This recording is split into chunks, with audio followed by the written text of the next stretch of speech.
Estamos agora para estudar uma das últimas lições desse trimestre. Ao longo de todo o trimestre, nós estivemos considerando ensinamentos muito preciosos. Nossas orelhas foram puxadas de uma forma bastante, constante ao longo do que estudamos nas lições anteriores.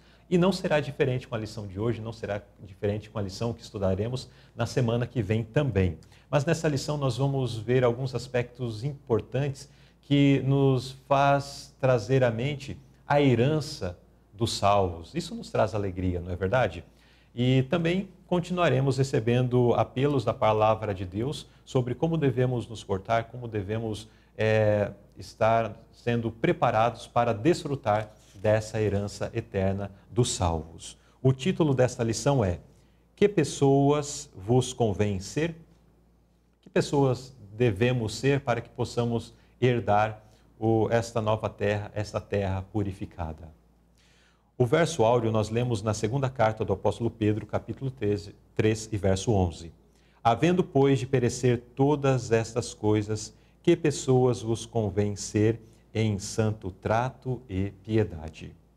E o pensamento da inspiração: a troca que fazemos quando negamos desejos e inclinações egoístas é a troca do inútil e passageiro pelo que é precioso e eterno. Isso não é sacrifício, mas ganho infinito. No lugar de cada item que Cristo nos pede para renunciar, Ele oferece algo muito melhor. E aqui nós já vemos, né? Ele pede para que renunciemos ao mundo, esse mundo perdido, cheio de desgraça, e Ele nos dará um mundo completamente restaurado. Ele sempre nos dá algo muito melhor em troca daquilo que nós renunciamos. Bom, mais sobre isso nós estaremos nos aprofundando ao longo do estudo desta lição.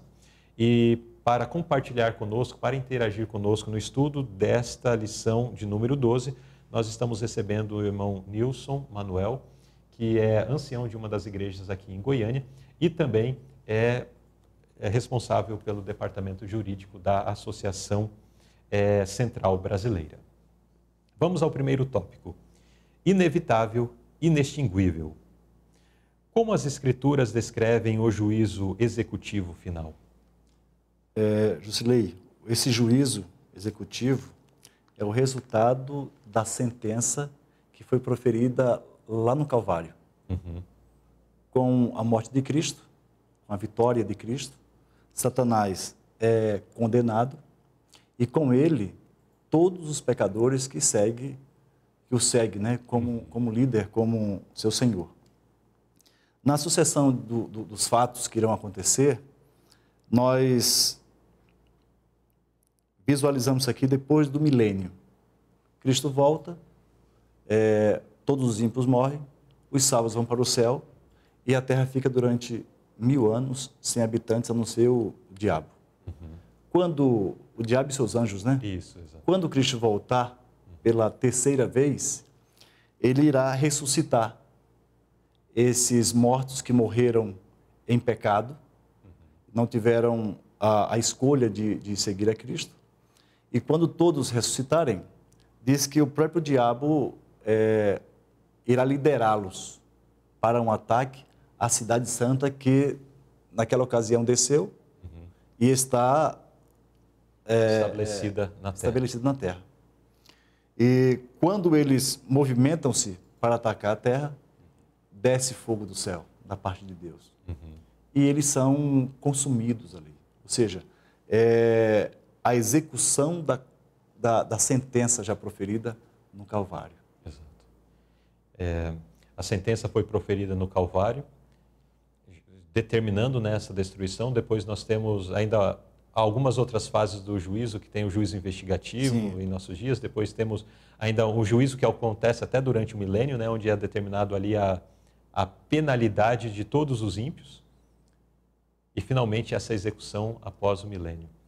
E finalmente podemos dizer: pecado e pecadores para sempre extintos, né? Para sempre destruídos. Não ficará nenhum resíduo. Exato. De pecado na terra.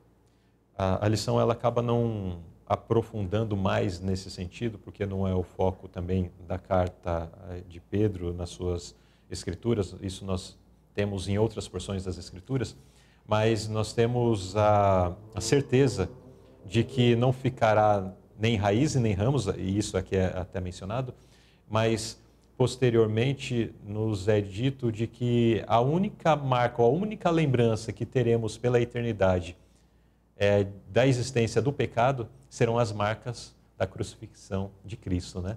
Que ele carregará por toda a eternidade como uma lembrança de que uma vez houve uma história de pecado. Mas o problema está finalmente resolvido. Infelizmente, com a perda de muitas e milhares e bilhões de pessoas, que vamos repetir isso muitas vezes ao longo da lição, infelizmente, escolheram servir o mestre errado, escolheram servir a Satanás.